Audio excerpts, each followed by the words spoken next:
जय सिया राम, जय श्री कृष्णा, राधे राधे सभी भक्तों को। तो आइए आज सुनते हैं श्रीमद् भागवत गीता की 13वें अध्याय, जो कि इस अध्याय में कुल 34 श्लोक हैं।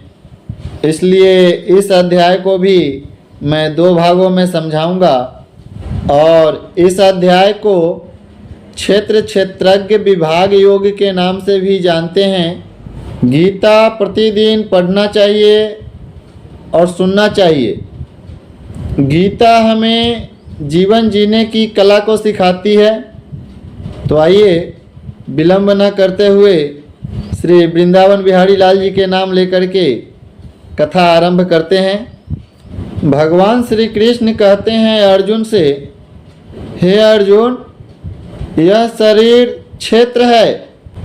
ऐसा कहा जाता है, और इसको जो जानता है उसको क्षेत्रज्ञ कहा जाता है। ऐसा उनके तत्व को जानने वाले ज्ञानी जन कहते हैं। और हे अर्जुन, तुम सभी क्षेत्रों में क्षेत्रज्ञ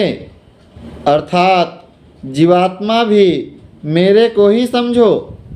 और क्षेत्र क्षेत्रज्ञ का अर्थात विकार सहित प्रकृति का और पुरुष को जो तत्व से जानता है वह ज्ञान है ऐसा मेरा मानना है। इसलिए वह क्षेत्र जो है और जैसा है तथा जिन विकारों वाला है और जिस कारण से हुआ है, तथा वह क्षेत्रज्ञ भी जो है और जिस प्रभाव वाला है, वह सब संक्षेप से मेरे से सुनो। यह क्षेत्र और क्षेत्रज्ञ का तत्व ऋषियों द्वारा बहुत प्रकार से कहा गया है, अर्थात समझाया गया है, और नाना प्रकार के वेद मंत्रों से विभाग पूर्वक कहा गया है, तथा अच्छी प्रकार निश्चय किए हुए युक्ति युक्त ब्रह्मसूत्र के पदों द्वारा भी वैसे ही कहा गया है। हे अर्जुन, वही मैं तुम्हारे लिए कहता हूँ कि 5 महाभूत अर्थात पृथ्वी, आकाश, जल, अग्नि और वायु का सूक्ष्म भाव, अहंकार, बुद्धि और मूल प्रकृति अर्थात त्रिगुणमयी माया भी, तथा 10 इंद्रियां अर्थात श्रोत्र, त्वचा, नेत्र, रसना और घ्राण एवं वाक्य, हस्त, पाद, उपहस्त और गुदा, एक मन और 5 इंद्रियों के विषय अर्थात शब्द, स्पर्श, रूप, रस और गंध, तथा इच्छा, सुख दुख, द्वेष और स्थूल शरीर का पिंड एवं चेतनता और धृति।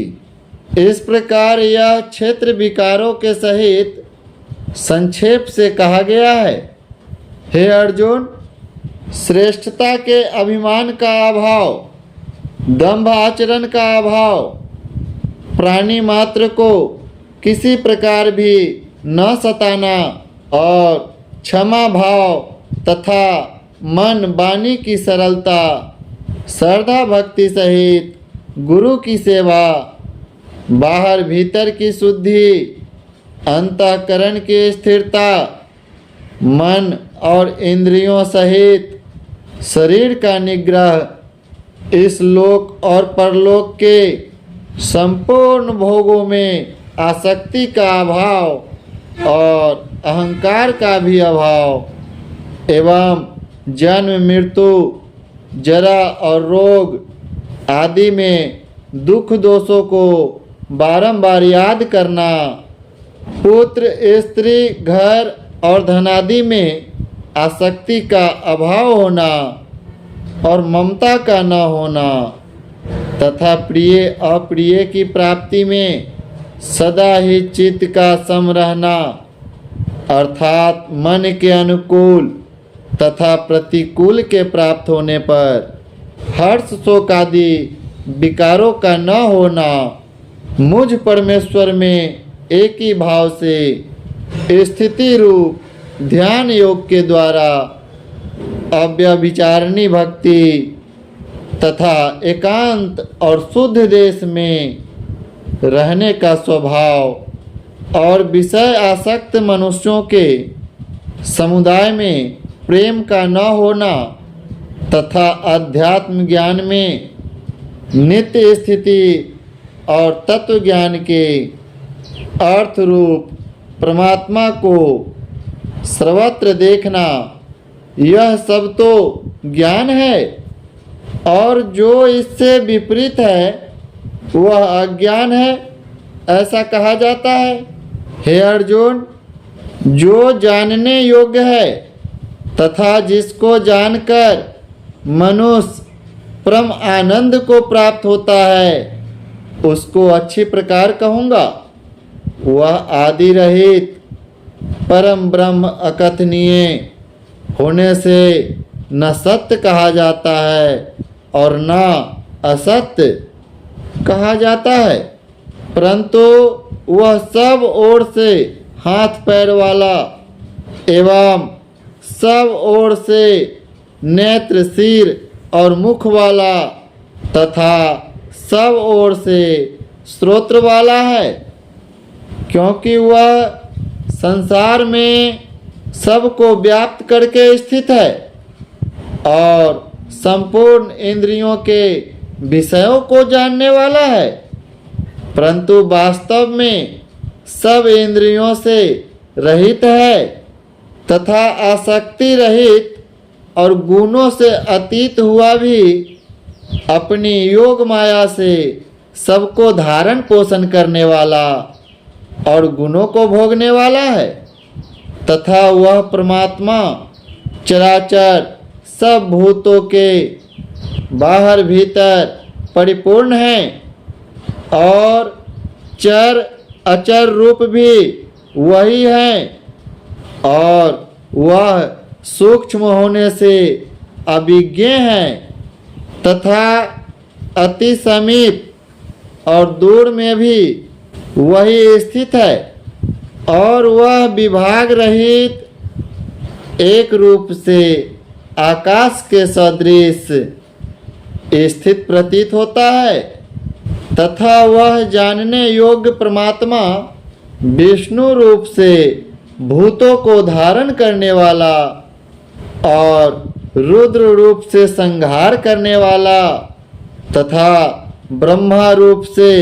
सृष्टि को उत्पन्न करने वाला, वह ब्रह्म ज्योतियों का भी ज्योति एवं माया से अति परे कहा जाता है, तथा वह परमात्मा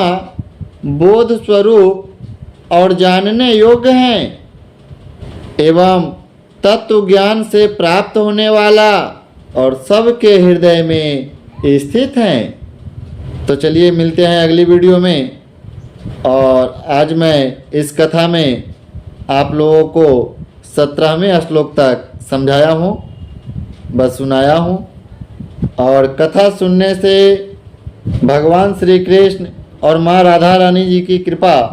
सदा आपके ऊपर और आपके परिवार के ऊपर बनी रहे।